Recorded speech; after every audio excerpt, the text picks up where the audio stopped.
Now on the second Sabbath after the first, he was going through the grain fields. His disciples plucked the heads of grain and ate, rubbing them in their hands. But some of the Pharisees said to them, "Why do you do that which is not lawful to do on the Sabbath day?" Jesus, answering them, said, "Haven't you read what David did when he was hungry, he and those who were with him? How he entered into God's house, and took and ate the showbread, and gave also to those who were with him, which is not lawful to eat except for the priests alone? He said to them, The Son of Man is Lord of the Sabbath." It also happened on another Sabbath that he entered into the synagogue and taught. There was a man there, and his right hand was withered. The scribes and the Pharisees watched him to see whether he would heal on the Sabbath, that they might find an accusation against him. But he knew their thoughts, and he said to the man who had the withered hand, "Rise up and stand in the middle." He arose and stood. Then Jesus said to them, "I will ask you something. Is it lawful on the Sabbath to do good or to do harm? To save a life or to kill?" He looked around at them all and said to the man, "Stretch out your hand." He did, and his hand was restored as sound as the other. But they were filled with rage and talked with one another about what they might do to Jesus. In these days he went out to the mountain to pray, and he continued all night in prayer to God. When it was day, he called his disciples, and from them he chose 12, whom he also named apostles: Simon, whom he also named Peter, Andrew his brother, James, John, Philip, Bartholomew, Matthew, Thomas, James the son of Alphaeus, Simon who was called the Zealot, Judas the son of James, and Judas Iscariot, who also became a traitor. He came down with them and stood on a level place, with a crowd of his disciples and a great number of the people from all Judea and Jerusalem, and the sea coast of Tyre and Sidon, who came to hear him and to be healed of their diseases, as well as those who were troubled by unclean spirits, and they were being healed. All the multitude sought to touch him, for power came out of him and healed them all. He lifted up his eyes to his disciples and said, "Blessed are you who are poor, for God's kingdom is yours. Blessed are you who hunger now, for you will be filled.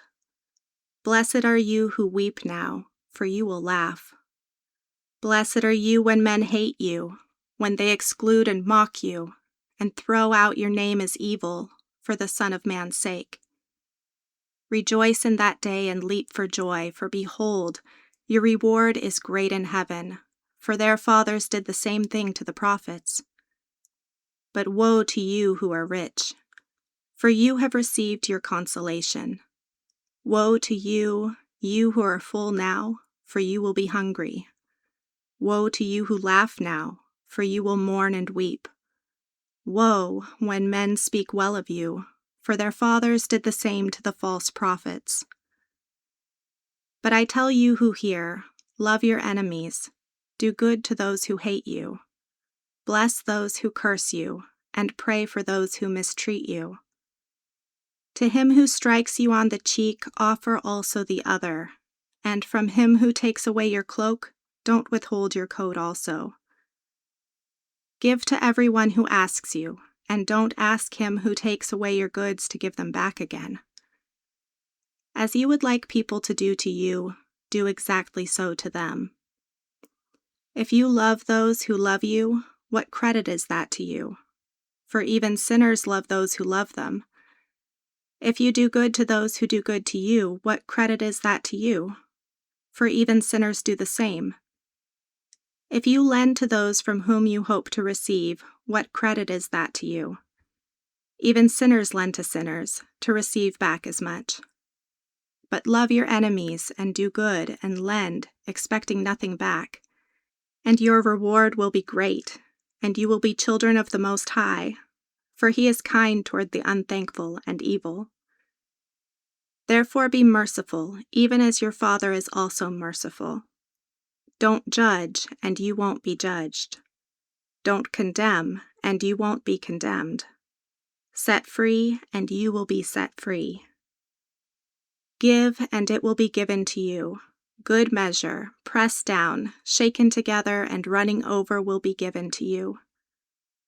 For with the same measure you measure, it will be measured back to you. He spoke a parable to them. Can the blind guide the blind? Won't they both fall into a pit? A disciple is not above his teacher, but everyone, when he is fully trained, will be like his teacher. Why do you see the speck of chaff that is in your brother's eye, but don't consider the beam that is in your own eye? Or how can you tell your brother, "Brother, let me remove the speck of chaff that is in your eye," when you yourself don't see the beam that is in your own eye? You hypocrite!